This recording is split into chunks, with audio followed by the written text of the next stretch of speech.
Whoop whoop! Representing the hatchet.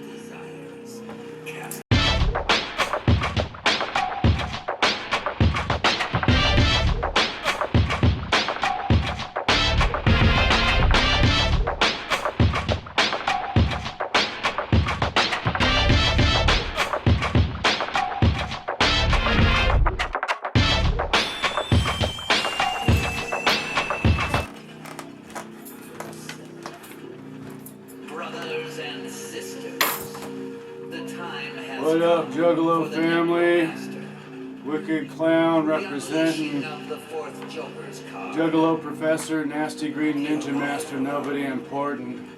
The Here on the third episode of Juggalo Professor's Wicked Clown Blow Your Dome Science Show. What the hell is wrong with this music? In the backdrop behind me is the album Great Malenko. And it's to go and tie in with today's episode.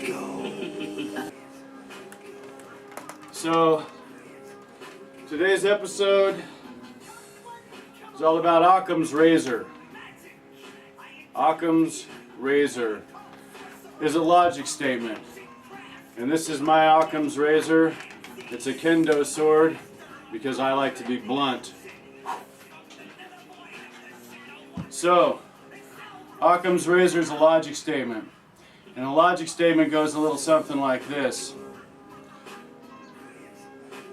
After all the fucking evidence comes in, whatever is the simplest solution, however improbable, is correct.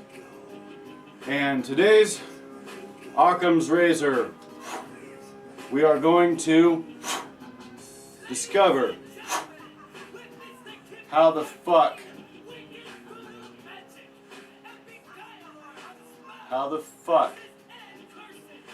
did Juggalos get a gang label? Here we go. Occam's razor. So, after watching all the wonderful stuff that went down in the march in DC in 2017, on the 17th of 2017, September 17th. Wish I could have been there, but we're broke. My wife and I are broke. Whoop whoop, representing the poor folk. And I realized something mighty important, that I had the power of investigative research in the palm of my hand through my Make Yourself smartphone, which I gotta go find.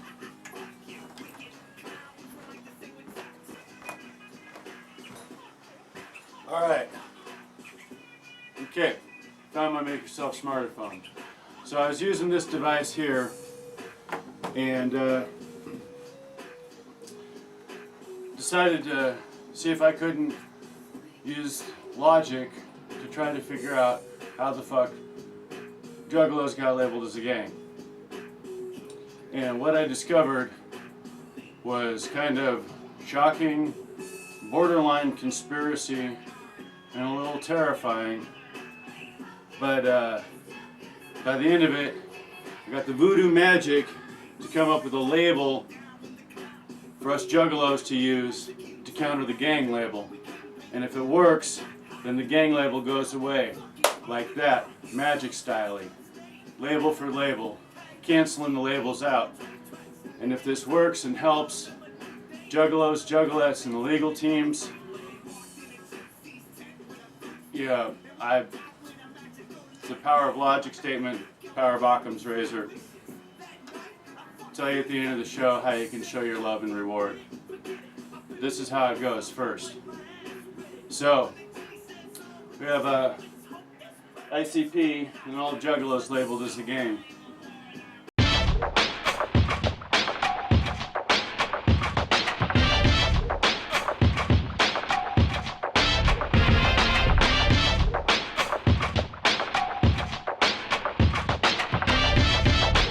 And so I did a web search on the phone to see you know, enemies of ICP. And man, ICP's got a lot of enemies.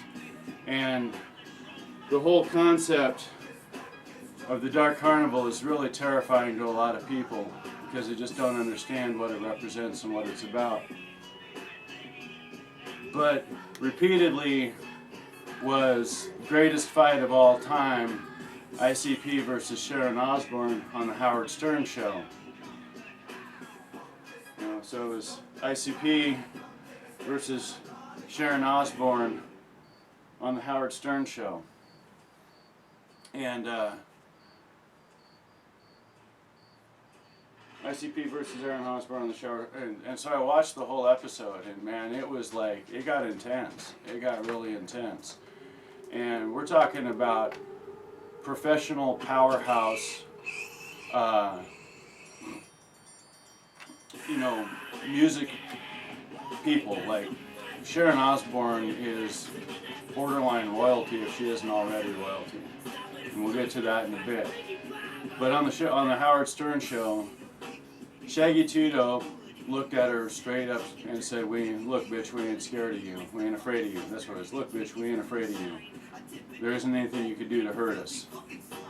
And, you know, the show went on a little bit further, and Sharon made mention of merchandising being like the number one, like a big powerhouse thing that, you know, Psychopathic Records makes money off of is merchandising.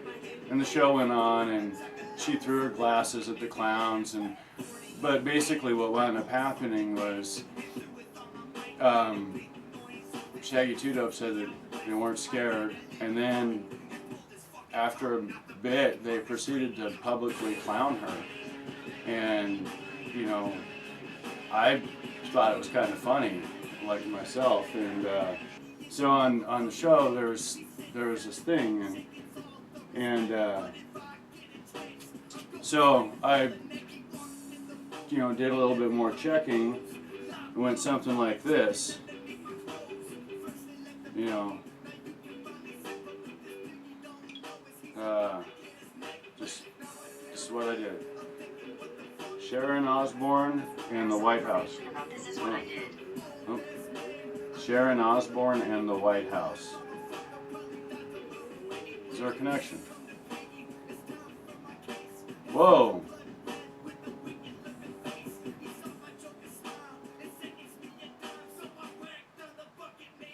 The annual White House Correspondents' Dinner. It was Ozzy Osbourne, former lead singer of Black Sabbath, current hit star of MTV The Osbourne.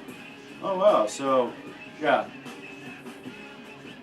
Sharon was invited to the White House under President Bush by a big fan of her hit TV show, The Osbournes. This fan worked for Fox News, which the programming director and Fox News was under the control of the Bush family.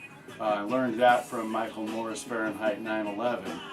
And so anyway, the invite comes from one Greta von, forgive me if I mispronounce the last name, von Strutzen.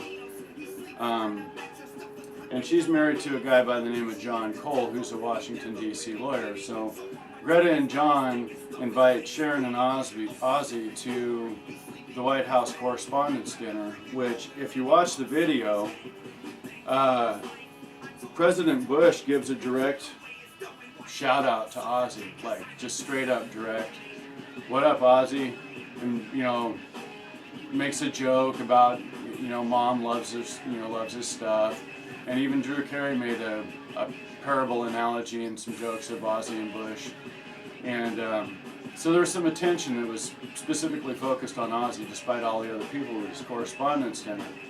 So it turns out that Greta and John are really, really, really, really good friends with Sharon and Ozzy.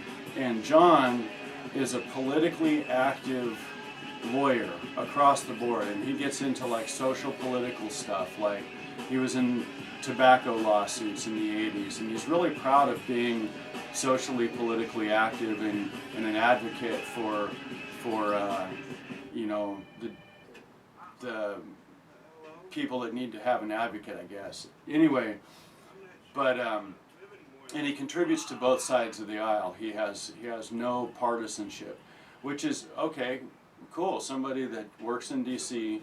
who's politically active as a bipartisan lawyer. He's got friends on both sides of the aisle too, like powerful friends.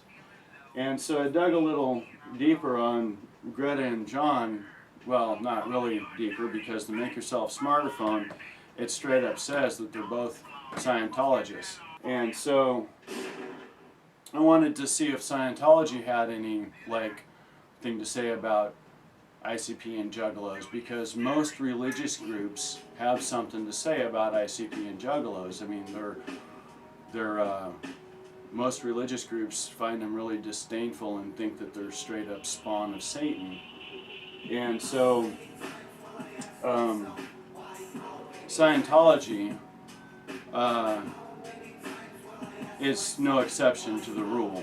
It's really well, its belief systems are pretty interesting in of themselves, and based off of their belief systems, they have a very serious, you ready for this, legal team?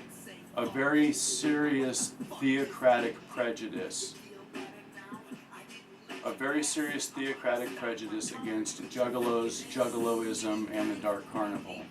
In fact, there's nothing concrete or solid coming out of the Church of Scientology itself, but many of its followers on blogs and open statements have made some really profound commentary about Juggalos and Juggaloism and the Dark Carnival. Just a shortened quote here. In reference to Juggaloism and the Dark Carnival gathering, following, family movement, it is a, quote, social disease that is corrupting the minds and the souls of our youth, end quote. There's another commentary that, in reference to Juggalos themselves, was, quote, they are severely mentally damaged and spiritually damaged individuals in need of both mental help and intense soul cleansing and spiritual healing. That's Scientology quotes. You can find more if you surf the web. They're pretty, open about their beliefs, almost kind of like charismatic Pentecostals. The point of it is, the Church of Scientology has this actual prejudice against Juggalos, and two lawyers in D.C., one a journalist, analyst, correspondent with the power of the legal media, and one a politically active lawyer on both sides of the aisle, have theological beliefs against Juggalos and the Dark Carnival, and they just happen to be best friends with Sharon Osbourne.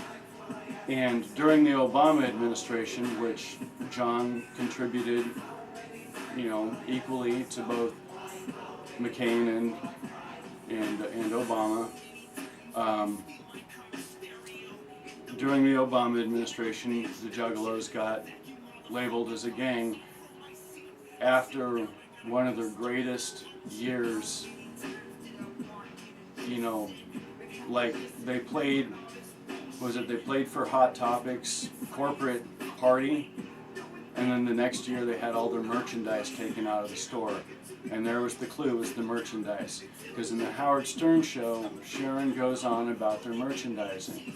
And you can see that her wheels are spinning, apparently, I'm assuming. She's thinking about how to get at their merchandising aspect. Unfortunately, the gang label has damaged families. It has, hurt innocent individual people. It has broken up homes. It has caused a whole lot of stuff. And so, with Occam's razor,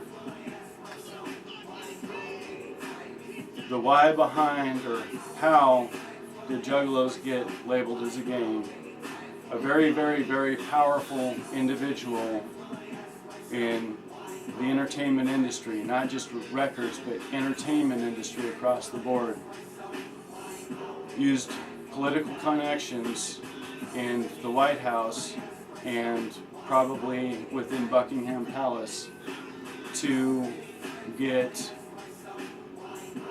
the FBI to overinflate certain situations or make stuff up to label ICP as a gang.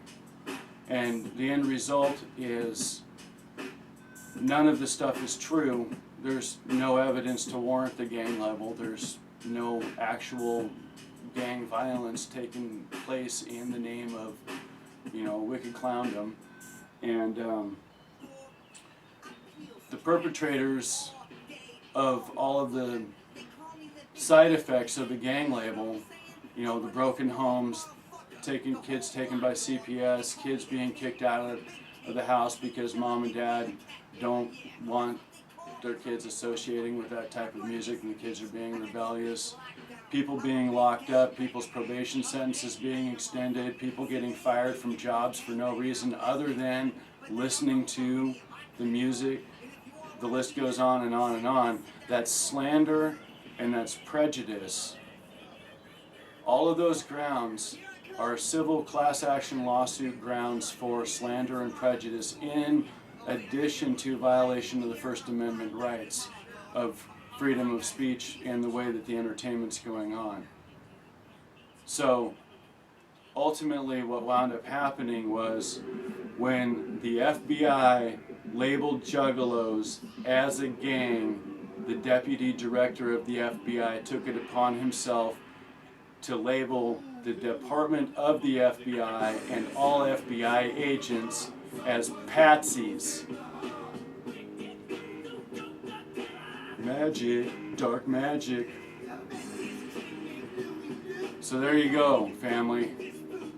I want every juggalo, juggalette, ninjette, everybody showing love to the Dark Carnival. Don't call the FBI bitches. Call them what they really are. Patsies. Because they got suckered and they got clowned. I feel kind of sorry for the deputy director of the FBI to be in this kind of position. But hey, who am I to say? I don't fucking know nothing. I'm not educated. I'm just a chump sitting on a couch with a video camera, whoop whoop, representing the hatchet, wicked clown style, Juggalo Professor, wicked clown, blow your dome science show, episode Occam's razor, wicked voodoo joker killer magic, dark magic. And I declare the FBI labeled as patsies until they get rid of the gang label on all juggalos, juggalettes, ninjas, ninjettes, and they leave the Dark Carnival the hell the fuck alone. Until that day, the FBI is nothing but patsies. They're not bitches, they're not losers, they're the worst thing ever. They're patsies, they're the fall guy, they're the chumps who take it in the ass and for doing the dirty work of the people above them. So hey, maybe you guys could help the legal teams of our guys out. And better yet, why don't you just get rid of the gang label and we'll get rid of the patsy label and everybody can go on being happy. Whoop whoop!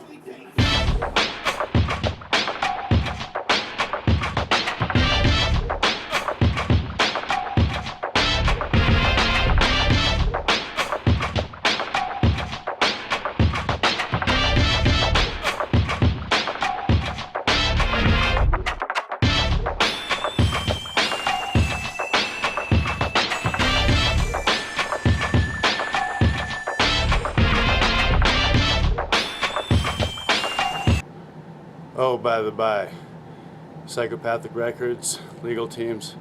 If the information that I presented here in this episode of Juggalo Professor's Wicked Clown Blow Your Dome Science Show in any way, shape, or form helps out in getting rid of the gang label, and the gang label is actually gotten rid of, you could send some love in the form of a reward of, say, $50,000 for services rendered by the Wicked Clown Juggalo Professor, and for the investigative work done and the risk taken, and send it to the contact, or you can contact me through the contact at the credits at the end of the show.